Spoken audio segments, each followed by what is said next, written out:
Hello, everybody. Welcome to the Ethics Experts. If it's your first time joining us, welcome. And if you are a returning subscriber, hello, bestie. I hope you're having an amazing day. See what happens when you subscribe to the Ethics Experts. You get a bonus greeting on every single episode. So hit that subscribe button. I am here with Donna McGrath.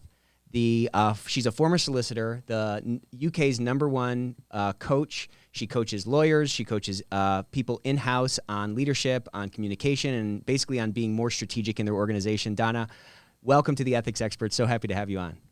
Hi, Nick. How are you? Good. Thank you for having me on. Yeah, I'm super excited to have you on. I feel like we're like kindred spirits. We're like long lost friends. We've been friends on Yes, LinkedIn for a long time, and we're finally getting to yes, meet face to face.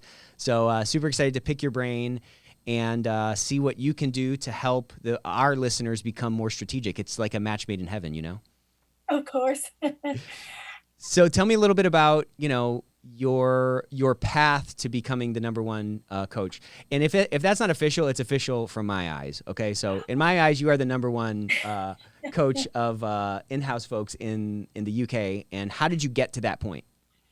Well, so just to confirm, I probably I am I started off as the only, but because I was the first to start, I'm considered the lead, a coach and mentor for in-house lawyers in the UK and Ireland. And my journey started whenever I was a private practice lawyer, and I was one of those people that was working really long hours. I was a young woman, really slim, at the top of my game, and all of a sudden my energy started to wane. I couldn't understand it, even though looking back, it doesn't take a rocket science to work out what was going on. I was working really long hours. I got into that mode of just being that really high performing individual, and I had to prove myself all the time. I was around people who had the same mindset as me, and we hung out with each other. And then I had a bit of a downfall myself. I started to take really bad anxiety, Mm. and it really affected me. So I went off, got myself some help, and I realized what I was doing. So I call this my first awakening. I've woken up twice. Oh, that's the first one. This is my first awakening. I realized that I was blaming other people for my situation. I looked around me. My family weren't that close with me anymore. My friends were few and far between. And the only ones that I had were like really, really work colleagues. Mm-hmm. So through my coaching, I realized I got a coach and I got a CBT specialist. I realized that I was creating this world myself. No one else was. It was just me. And it was because I had some belief systems that were not helping me as a human being. They were helping me to be a great lawyer, but they weren't helping me to be a good human being. So So that what was, was that like when that light bulb turned on? Like when you came to this realization that this whole world you were living in was like a world of your making. it was like, am I allowed to swear? I mean, come on. This is the ethics expert, so yeah. So no. It was, I kept saying to my family and friends, it's like, how come no one ever told me this before? Yeah. How come no one was telling me I was turning up like this with them? And so it made me question a lot. It was a massive relief to realize that there was and there wasn't something wrong with me. It was just that I didn't have that perspective just needed to be twisted a little bit. Mm-hmm. You mentioned that you were kind of plagued with all this anxiety. You mentioned Yes. that uh, some of the ways that you were made you a really great lawyer, but it didn't make you a really good human being. So tell me about that dichotomy or that paradox. Yeah, but this is something that I say. I'm not saying that this is true for everyone else. So in my brain and in my body, my whole belief system was, in order to get ahead in the legal world, you have to pull out all the stops. You need to turn up, work long hours, show your commitment, because if you work hard, you will get results. But me, I took that a little bit further, Mm-hmm. and because I felt I'm not getting the results that I want. And so I decided the way to do that was to work longer hours, um, work late, which meant that my focus wasn't great. Mm-hmm. I was tired. I was getting grumpy. I would get really snappy, and problem was I was getting rewarded for that behavior. Right. So it's like a And vicious cycle, but there's also yeah, like the incentive piece of being like the pat on the back to be like, yeah, that was great. You really yeah, I bulldogged wasn't that getting a guy. pat on the back because of my behavior, as in like the outputs of my behavior, but Yeah. I was getting a pat on the back because, oh, look at Donna, she works really long hours. She looks like she's really committed. So that belief system was reinforced. Right. So I believed for a very long time that if I didn't do that, I wouldn't be perceived to be a good lawyer. Right. So that's the first awakening. So that, I mean, there's so much in that whole thing. You know? We could We could spend 2 apart. hours on that, just that thing. Yeah, yeah. But my second awakening was I was really lucky. I have to say I had some brilliant bosses and just, I mean, amazing people. I was very lucky to have those people around me because this was what I was doing this to myself. Yeah, yeah. So I was lucky to get a place in as a secondment into a large organization over here in the UK, a big water company. And while I was there, because the legal team was part of a bigger team, a bigger business, and that business is so far ahead in terms of dealing with people and their anxieties and mental health and Right. etc. And they brought in specialists to talk to us about our different communication styles. Mm-hmm. So I was exposed to a fantastic tool, and I'm sure there's loads of people out there have heard of it and some similar, which was called DISC. Oh, DISC, yeah. Yeah. So I'm now a DISC profiler myself because it really helped me. I got my report, and I then ended up having honest conversations with my colleagues, and I got honest feedback saying, Donna, now I understand why you're so determined.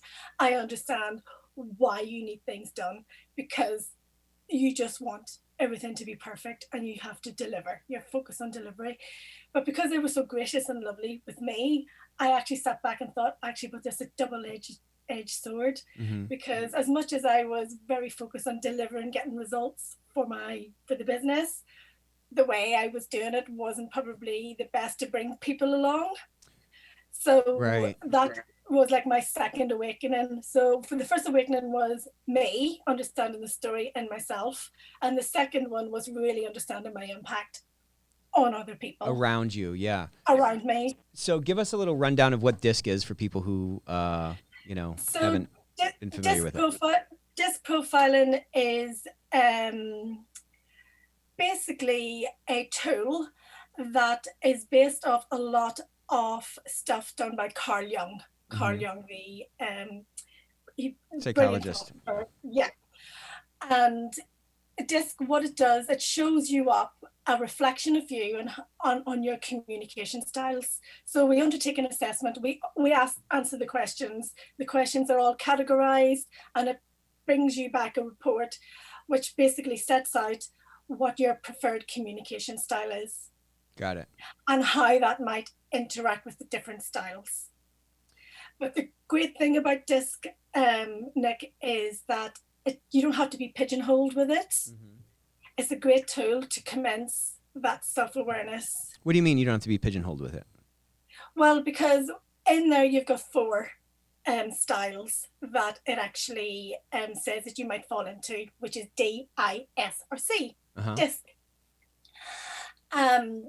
And sometimes whenever people get the report, they run around saying, oh, I'm a D, or I'm an I, or I'm an S, or I'm a C. And when in reality, we fall in and out of those styles depending on where we are in our lives, depending on what our priorities are, etc.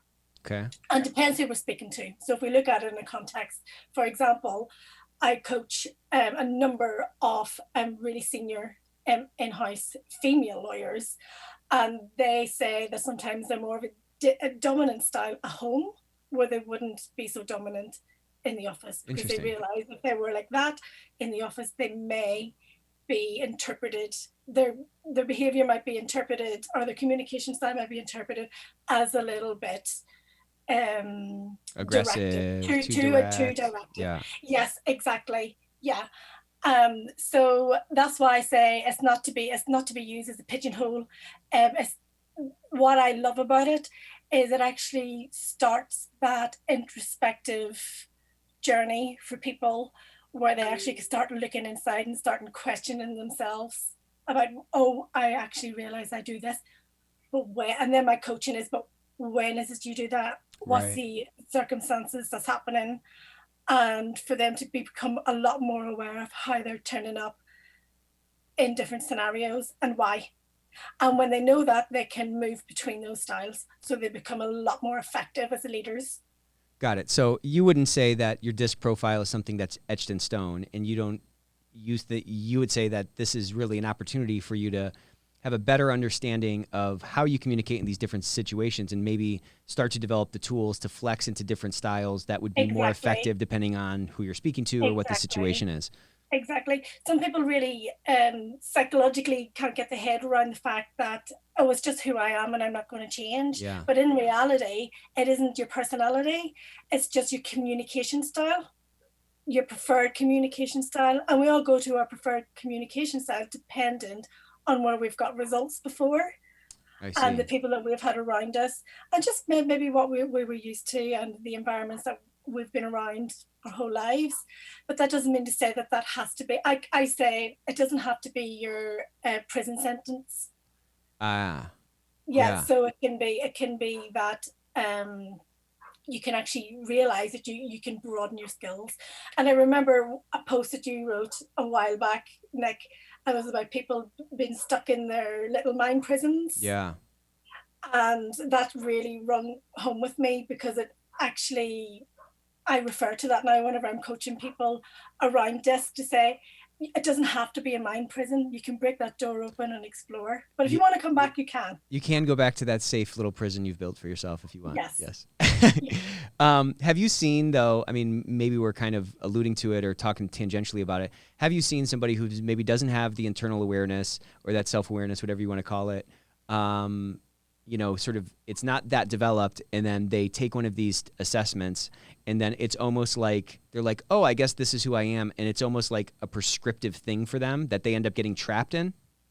Well, this is why I think it's really important if you do have your disc profile or anything like that done, that you actually have a qualified coach Yeah. to take you through it, because there are some brilliant trainers out there on disc, and don't get me wrong, they're very, very good and they understand the tool and they understand the different styles brilliantly. And I've got my qualification in the tool, but the one thing that it doesn't do is actually help people to get a better understanding of how to apply it Right.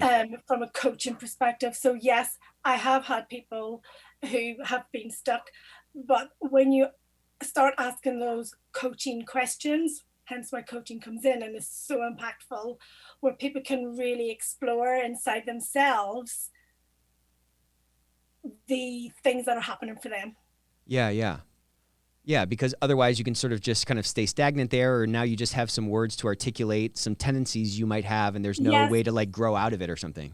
Yeah, and there's some people like take their profile and walk around with it like a badge and go, Ah, "Oh, I'm a look, I'm a D. high Look at all I. this I'm a red. high I. Yeah, Woo! exactly. So that means I can get away with being Hey, it's D just the and way I whatever." am. I'm just a jerk, you know? Yeah. See? Yeah.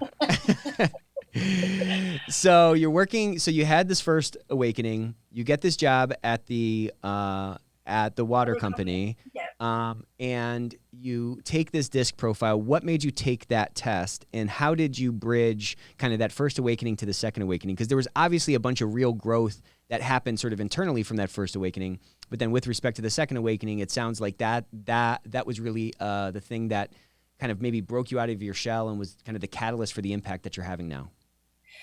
Yeah. So I think there's two things. There was loads of stuff going on for me personally because I studied in England. My family was in Ireland. So it takes me a while to build up trust by people around me. So I ended up getting my own coach and mentor. The company did say to me, "Oh, could use someone internally," and that I thought fine, but because coaching and mentoring is so individual and so personalized, I felt that I needed someone completely independent from my work. So that journey was the difference between that time is we're talking about 2009 to 2013. Okay. So the 4 year the 4 years that you're talking about there, what do you mean the distance between that journey between when you started When I at the water started, company and they recommended a coach and to where you founded an external coach? well, I got my own coach, external coach, but internally, like I say, and I'll say this again, my bosses there were absolutely brilliant. They really encouraged me to get a mentor Mm-hmm. internally, which was brilliant. But I decided I needed my own independent Got it. Got it. coach. So when you were trying to And find that internal coach, sorry to derail you. When you were trying to find that internal mentor, you were getting this encouragement from your leadership. What was that process like? Like, how could you find the mentor? I understand that probably most of the I growth had a came. mentor assigned to me. Oh, I they had just gave someone you one. assigned. Okay. Yeah, I had And someone what assigned. was that process like for you with that internal mentor? Difficult because I like to choose. I'm very independent and single-minded sometimes, which to my downfall sometimes. But at the same time, I know what's good for me. Mm-hmm. And I did dig my heels in, and I just thought I'm just going to go and get my own coach and figure it out myself. And I did, and I ended up leaving and starting up my own consultancy business. It was legal consultancy. Yeah. And I wanted to get more experience of working in various different in-house legal teams. And whenever I'd done that, I realized that the same challenges that the team were having around me in one place were the same in all the different places. And because I was able to overcome it Mm-hmm. and change my impact, I thought I could help other people. So I started to help some people in the different businesses that I was in. Mm-hmm. And then I thought, I'm not having enough reach in here. So I decided to leave and set up my business, The Lawyers Coach. And what was that common thread that was running through? You're in this business, you're in this team, you're with this team, you're seeing these same kind of challenges. Yeah, What is that common thread just the generally?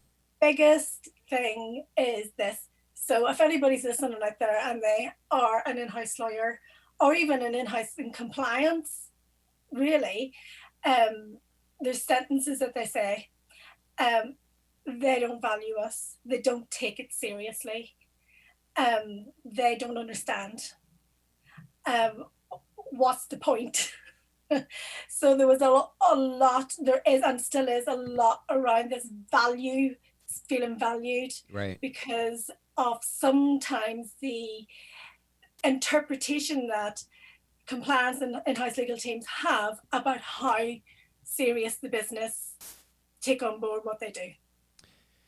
Yeah, and that leads to so much like burnout. It leads to so much frustration. You get jaded. You feel chewed up and spit out by the business because you care so much, but you're like the only person who Yeah. cares. I mean, that's a very And frustrating thing. that's really interesting you mentioned that, Nick, as well, because this brings it on to the second thing. So I've written an article in this, and it's going to be published this week, about the top things that are going on for in-house lawyers and compliance teams, is that sense of duty. Right. There's a massive sense of duty. And they're like And I wired that way. Yes, and I wonder if it's because of the fact that you're a solicitor or a lawyer, or you're policing something, or you're setting out standards. I know it was something that was drilled into me whenever I was qualifying as a solicitor. You know, you have a duty to your client. You have a duty. You have to make sure, and this is like wired into you in some way. Yeah. But the big challenge that in-house lawyers particularly face is that sense of duty can sometimes really get in the way of their sense of duty to themselves. Yeah, because it's hard to prioritize like what comes first.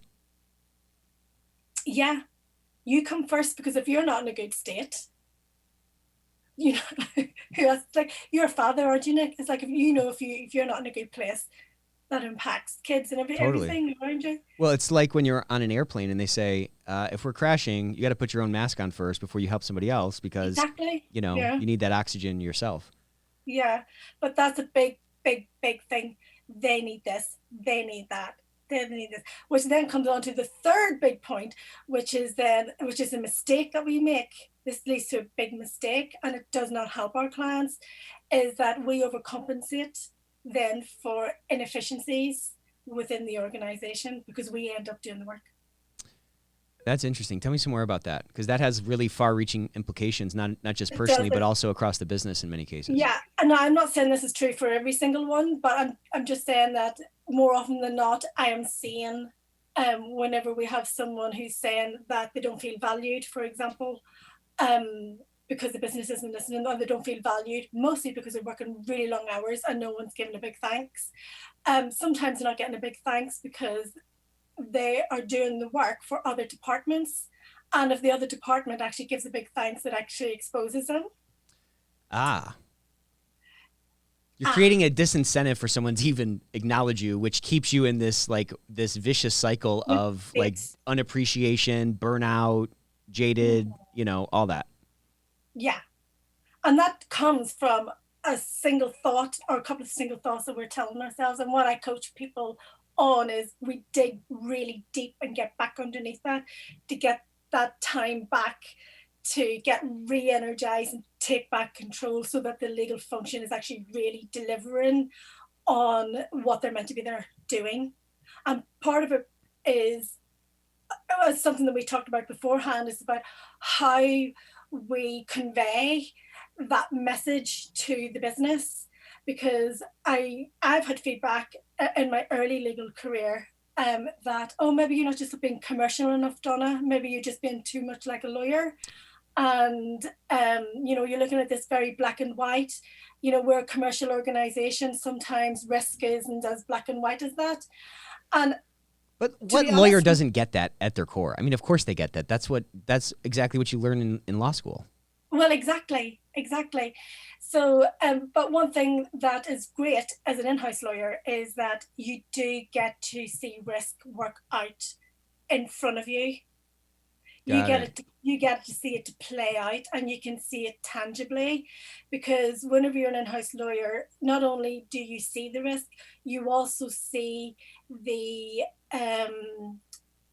places operationally within the business that can actually really mitigate a risk. So, for example, if I'm giving advice on in a contract and I'm saying, well, we can't accept this risk because it's far too high for us to accept as an organization. But if you actually get to understand what the company does operationally, you can say, yes, it's a high risk, but the likelihood of it is really low because we've got all these assurances built around it. And I look at that kind of stuff similarly whenever I look at compliance risk as well. Yes, there has to be this hard line and you have to have some standards. But in reality, if the compliance person doesn't understand the operational aspect of the business, then there is a disconnect in the communication between the function and the operational part of the business. And if one keeps speaking about black and white and the other one keeps saying risk is okay, never the twain even will meet. So part of my work is to get the in-house lawyers to build that understanding and to reach out and to really get into the business and understand it. So they speak the business's language as opposed to just speaking legal language. Yeah. What do you think keeps people from doing that? Because what you're saying seems very obvious, right? It seems very obvious to learn it. And I think maybe this game is a lot more like poker than it is like chess. With chess, all the information is on the board. You can look at any situation and the rules of engagement. In poker, there's so much there's so much context involved, and there's so much you're making bets obviously in that game. Why is it so tough for folks to take that step forward and assess the business, understand the business so they can better, understand and sort of underwrite to the calculated risks that are inevitably need to be taken for a business to grow and move down the road? Well, a couple of things that I'm seeing, and it's different for everybody else because we all got our own stories that's going on in our own head as to why we're not making that step. I think that it could be some of the things that I'm seeing, particularly for an in-house legal team that's been there for a little while. I think sometimes we forget that we're in a relationship and we treat it as work as opposed to relationships. Mm. So we can get really caught up in politics and what this person might say and what that person might say, when if we can just remove all of that Mm-hmm. and just ask the question, what is it they need? What do they need from me? Rather than going in with this idea of what you should be doing and how you should be perceived, and trying to convince other people that you are good or your team are actually a team that the company needs, because that's the biggest threat to a team, Mm-hmm. is like, should we go externally?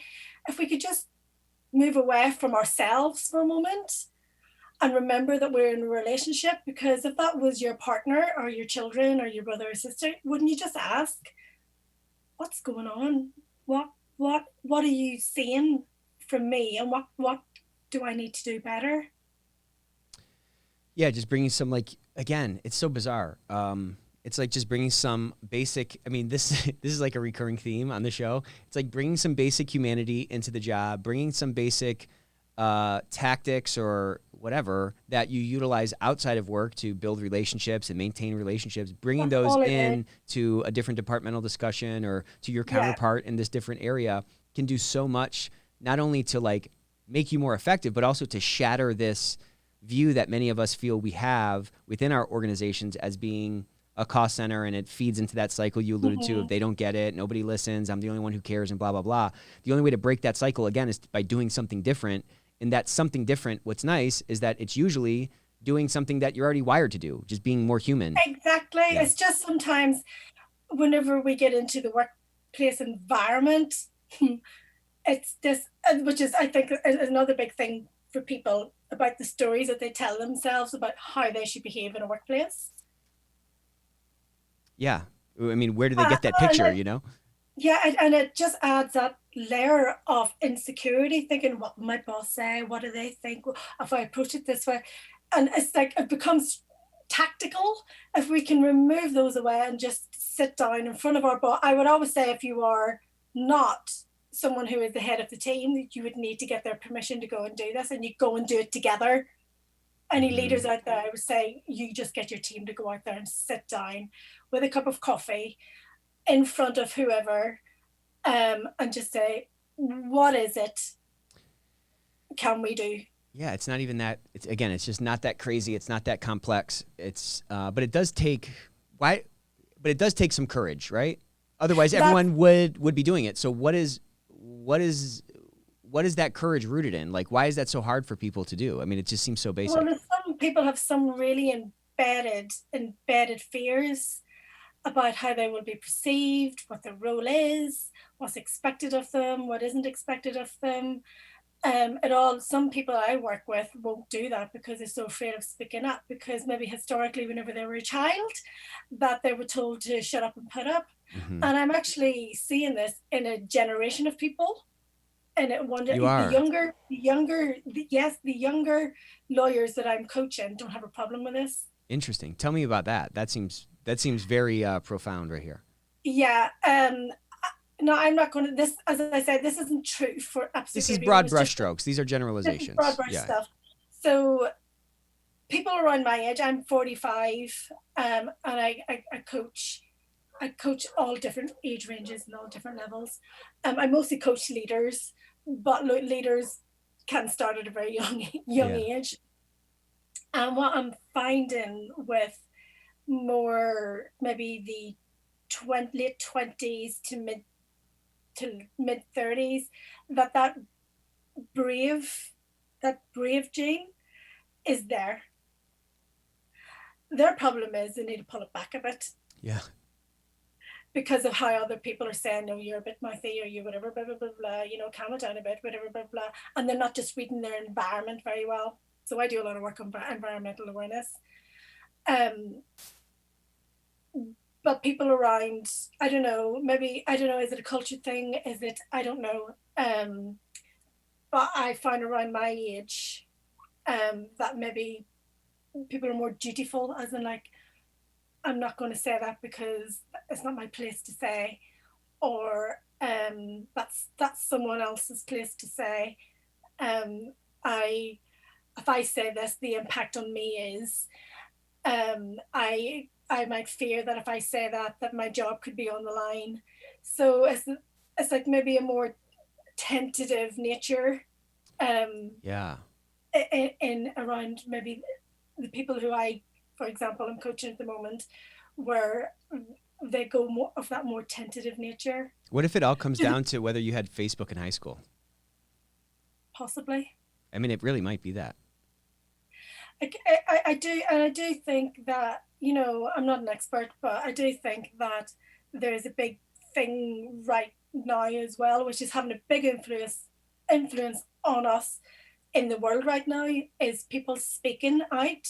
Yeah. People speaking. We've had loads of events over the last 2 years, both in various different camps in the world, where there has been real significant events, and people of certain demographics are speaking out now where they've probably felt afraid to speak out before. And I think that's becoming a big thing. Is it good or bad? And I think it's a bit of a social trend, and I think it's fantastic. You do? Okay. I love it. That's just part of one of my values, is being brave and speaking out. Yeah. Yeah, it's interesting because, the level of sort of speak outedness that we currently see is just, I mean, I don't even know how you measure it, but it's definitely orders of magnitude more than it was. We can use our senses. It just feels more, doesn't it? It feels like it. Yeah, it feels like everybody has a voice, and yeah, I wonder what the implications of that are going to be, because we're really like at the crest of a wave here, right? Like we're riding the frontier of this whole thing. It's all new and everything else. We don't know how it's going to kind of shake out. How do you think it's going to end up playing out? Like, what do you think the lawyers who are 8 and 10 years old now are going to be like when they become lawyers? Obviously, there's not 8-year-old lawyers. I'm saying the kids who are 8 and 10 years old now, like, do you think it's even going to be more so than what you're seeing from this younger generation of leaders that you're coaching? Well, just to sidestep that question a little bit, I'll be a bit of a politician here. Yeah, do it. Say it depends, there has been some reports here in the UK. We have a brilliant charity here called Law Care, and Elizabeth Rimmer, the CEO, absolutely fantastic lady. I'm going to be speaking to her soon, and they produced a lot of reports on mental health and well-being within the legal sector in the UK, and mostly predominantly focused on private practice.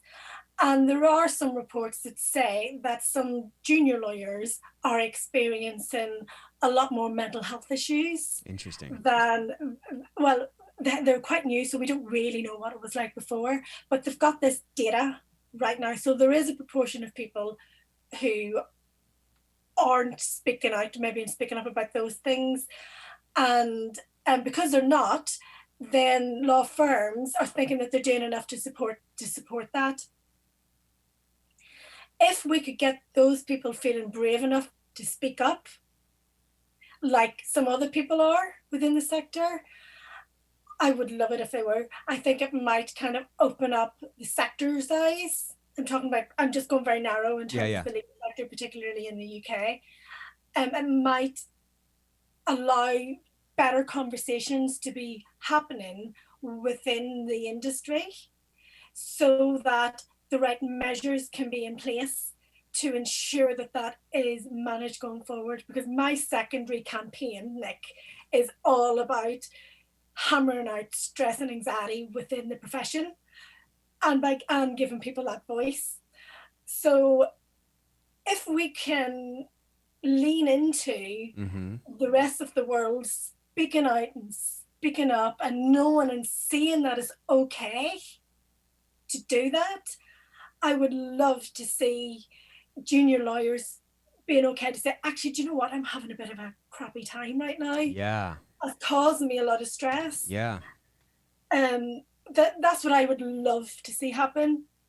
Yeah, it's kind of an uphill battle though, right? Because it's kind of, to your point, I'm kind of catching up to you a little bit, because it's kind of an uphill battle, because these are these guardian kind of roles. These are these advisory roles. You have to have that kind of composure and all these kinds of things. You have to work the crazy hours because that standard has been set forth by your predecessors, and that's just the sort of culture of these types of roles that ends up kind of keeping us in these cycles that are kind of destructive and kind of toxic in many ways that can end up kind of translating into kind of bad things happening in other aspects of our lives. Yeah. Well, I had one of my best bosses, and I'm going to name his name in here. So, Richard, if you're listening, this one's for you. So I had a great boss in National Grid because he would actually tell me, "You've done enough." Wow. How nice to hear that, huh? Mm-hmm. Why are people so scared to say that, though? Do you think it's just because they don't get it? Do you think because they're just fear-plagued themselves? I don't know. One thing that I will say about Richard, well, he was very good with people. And, there's some people who are just very good with people and they can see it. They just watch their people. And I think that's an amazing leadership skill. To be able to take the time out and have the presence of mind to sit back and watch your people for not just their outputs and what they can deliver. It's about watching them and how they are is massive.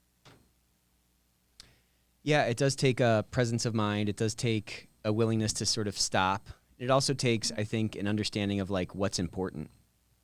Yes. And it's really interesting because I realized working for him, because he was like that with me, I wanted to do more. Interesting. It was the kind of culture that it bred was loyalty and trust. Yeah. Why is it? It's just bizarre that that's so hard for people to get right. Again, it's the same ways that we want to treat our children. It's the same ways that we want to treat our friends to make them feel safe and so forth.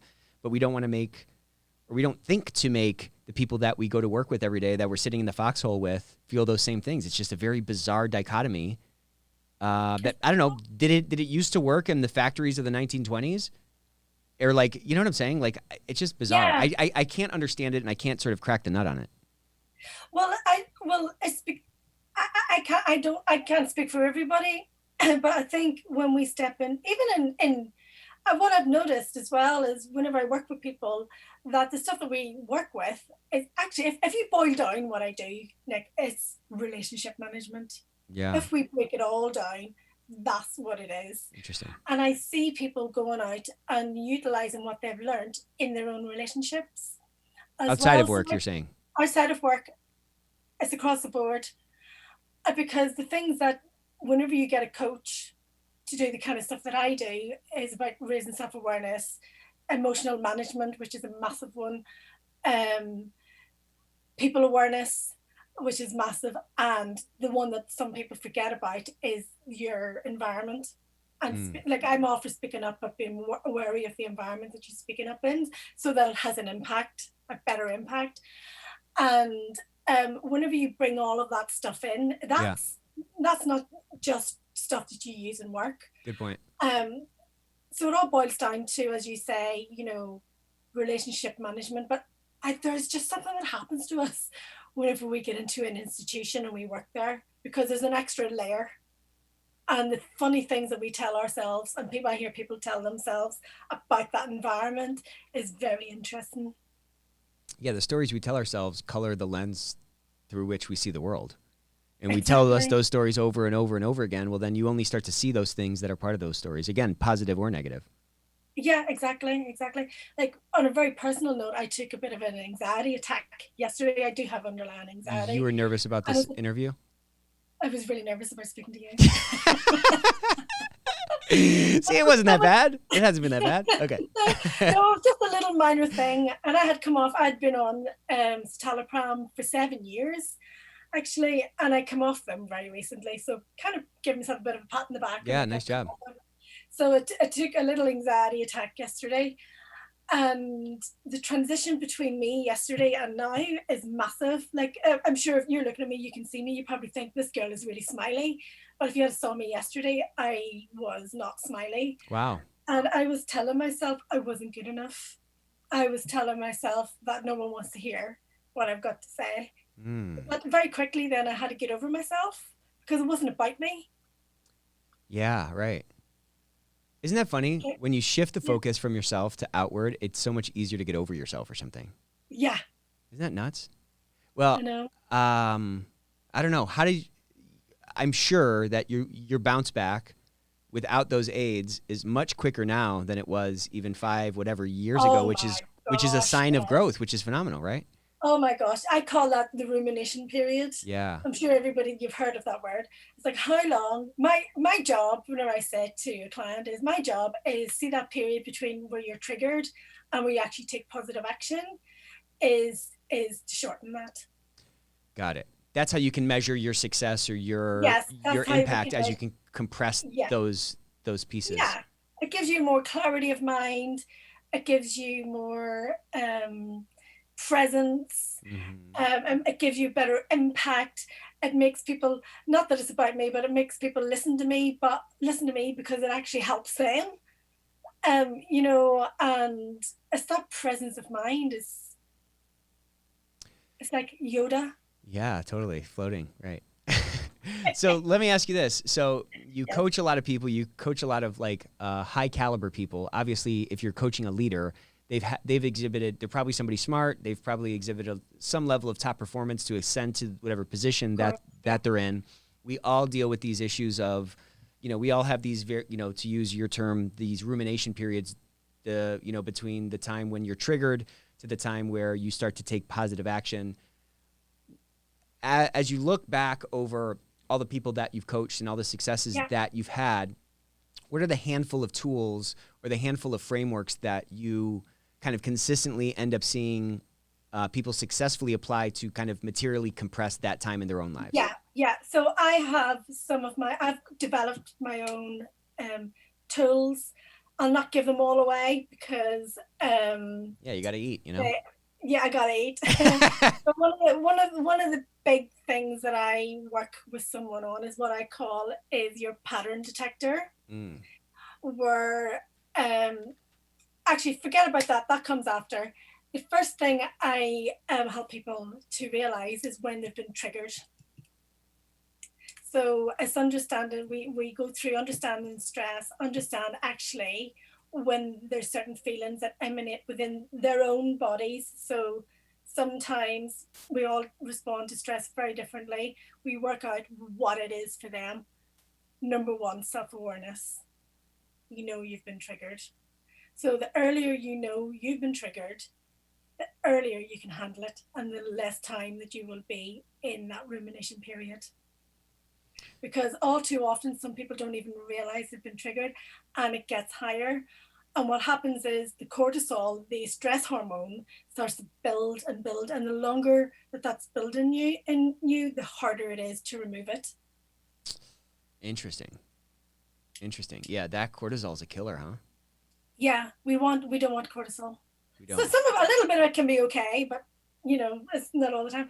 Then the second tool that we use is whenever we get someone if someone has been really triggered, um, I actually help leaders whenever they have got someone in front of them who's been triggered and they can see it, you can read it, is to ask a logical question.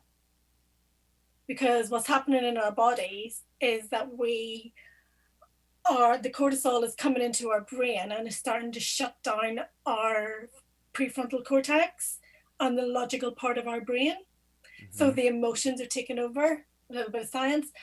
So the thing is, what if we ask ourselves a logical question or someone else, that slows down the cortisol going into the prefrontal cortex. Interesting. In our brain. So people talk about stress being psychological. It's not. When we understand it being a physical thing, that's when we can take physical reactions to it to combat it. So a lot of people who I work with don't understand, but they learn certain things that they can do in their body that to trick their brain that they're not in a threat situation anymore. Like, what's an example of that? Wonder Woman pose. Really? Yes. It's just a strong pose. And yeah, and men can do that pose too and feel strong. Yes, I'm doing it right now. Oh, it sends dopamine to your brain. Interesting. What's up with that? I mean, how crazy? We are all just, everything is physical. It's all a physical thing. Ah. And another thing that I get people to do, like this is like common sense, but not common practice, is breathe. So I teach people to breathe properly. I can even say, I'm watching you breathe. You're breathing from here. Is that not proper? No, you have That's to why breathe I'm from on edge right now. Maybe I'm kidding. You got to breathe down here. down into your diaphragm and out. Got Are you it. taking any more clean, more, I say clean. I live in the middle of the Midlands, Coventry. But you're getting more oxygen into your body, and that calms your body down. Interesting. Yeah, because you start taking these short breaths, and it's just like gets you more heightened, and Yeah. it just like you see people kind of spiral. It's Yeah. crazy. And another really simple one is just to simply stretch. Just get up and walk and stretch, move your body. So you're releasing tension within your body. Interesting. Yeah, it's like we this, don't even think about this stuff. None of this is actually coaching. That's not even the coaching part. That's just to stop your trigger. Got it. And then after that, when you've got a little bit more presence of mind, I get people to sit down. I've got a tool, and they can question themselves, do self-questions to understand their pattern and what led them to be triggered. Wow, Where very we cool. check your thoughts, your emotions, your physicality, your behavior, and we look at the belief system that sits behind it. Wow. And then in the coaching sessions, we reframe that. And Right. that's where you have that's whenever earlier on you mentioned about just a slight tweak in perspective and everything. And then you come out with different results. Totally. Yeah, and I bet with these frameworks, once people can start to kind of diagnose or recognize when those triggering events are occurring, they can probably start to get gains pretty quickly. It's not like, you're going to the gym and you're lifting weights for 9 months and you don't see any difference in your body. It's like you can start to see differences immediately, Yeah. Funny, I've just developed another tool today where people can track how well they're doing on their reframes. Oh, cool. So what I do in my program is my job is to make sure they don't need me anymore. So it's like anything, it's like habits. So I've developed this habit tracker. And the problem that some people have when people don't get results if they don't practice. Mm-hmm.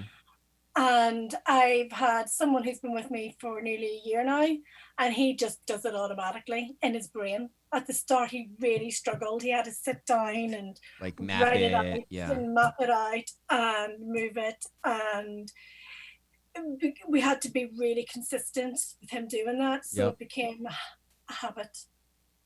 Interesting. But now it's second nature, and now he's got a dexterity with it that's probably something that he at some point thought he would never even have, And now he's teaching it to other people himself. Wow. You've built a little competitor there. I'm just kidding. So what was it like? So you started to see these trends. You're doing this work. You're seeing these trends, this common thread throughout, the same sort of negative self-talk. They don't care about me. They don't get it, whatever. And then at some point, you're like, so you're starting to hear this confluence of kind of similar feedback. Yes. And then fast forward to some other point where now you have this super successful business where you're teaching these people these techniques to kind of elevate their impact in their organization. What was that journey like, and what was the actual catalyst for you to say, you know what, I need to shift focus and really kind of move to more of a coaching angle? So it was always a coaching angle. Because whenever when I've gone back to working in National Grid, they're brilliant. They give me the time out to go and get my qualification to coach. Oh, nice. Really an amazing company. Oh, amazing company. Yeah. I've been so lucky, Wow. so lucky to have that support around me. But I know what I'd done to get me that. I told them what was important to me. And I was able to have the presence of mind to say, and I can help you guys as well. Mm-hmm. So I was able to be quite strategic with it. Smart. So, and the being smart wasn't about, I was genuine. It was actually genuinely. Yeah, but it's smart to make that connection and make this dream a reality that's a win-win, It's exactly. So, going from the coaching, I had coaching around 2010, 2011. Mm-hmm. No, I'm telling you a lie. It was a bit later than that. It was actually whenever I was in America. I lived in America for a while. Oh, wow. Yeah. How'd you like that? I absolutely loved it. Did you? Where did you live? I lived in Philadelphia. Oh, cool.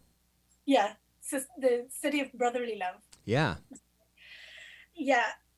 So yes, I was there. I was a little bit earlier than that, and then I just get introduced to that kind of a world, and to Mm-hmm. know that there are people out there that will pay for people to help them. Yeah.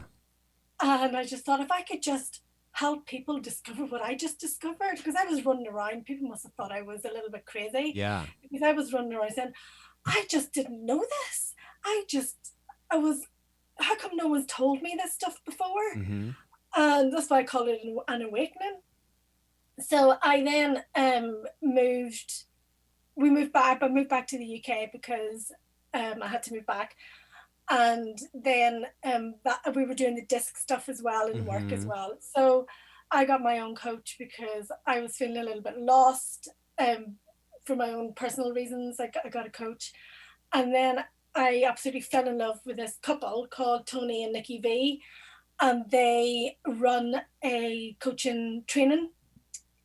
And I ended up becoming qualified through those guys, through Master Coach. Cool. Very cool. That's So, a great program. I've heard of it. A lot of great coaches come out of it. You know, I always like to ask coaches, like, it seems very bizarre to me that people are so down to get a fitness coach, right? Like, yes. and your fit, I mean, of course your fitness matters, but it doesn't like matter that much. I mean, you can kind of be healthy on your own, maybe. But why are they Yeah. so reticent to get like a professional coach when we spend so much more time there? The implications of your professional life seem to be sort of, again, maybe not more, but at least on par with like your physicality and stuff. Why is what's the reticence people have to like hiring people like you? I'm wondering if it's because with physical fitness, there is a physical, tangible Yeah, outcome. you can see it in the mirror or something. You can see it. You can see it. And I actually hate the word coach. I hate it. Someone asked me, what does a coach do? And I said, oh, you just jump on my back and I'll take you to London for the weekend and back again. Um, there's a lot of people calling themselves coaches, a lot of people who Yeah. actually don't have coaching skills. And, you know, my message to the world is when you are speaking to someone and you're asking for a coach, really get an understanding what it is they do. Because most of people that I know that aren't qualified coaches are actually mentors. So they're just sharing expertise and knowledge. Mm-hmm. Where a coach will actually, if you are, for example, looking to increase your fitness, but if you've got like an emotional reason why you're not doing it, it doesn't matter who you spend a lot of money with. If you can't get past that emotional attachment and that meaning that you attach to something as to why you're not doing it, you're not going to do it. That's a great That's point. where you need a coach. Well, Donna, I've really had a great time with you today. I feel like we could keep Thank talking for like you. another 2 hours. Where can people find out more about you? Where can they connect with you and learn more Yeah, from you? well, I'm all over LinkedIn. Donna McGrath, the lawyer's coach. And I'm actually setting up my website at the moment. I haven't had to set up a website yet, Amazing. which is great. So that will be the lawyerscoach.co.uk. Sweet. But in the meantime, I'm all over LinkedIn. Just look me up, send me a message, look at the information that I've got there that sets out more information about coaching, what to look for in a coach. And I'm very happy to speak to anybody who's got an inquiry. Awesome. Well, thank you so much for joining us today. It was really a lot of fun. Thank you for having me, Nick. Until next time.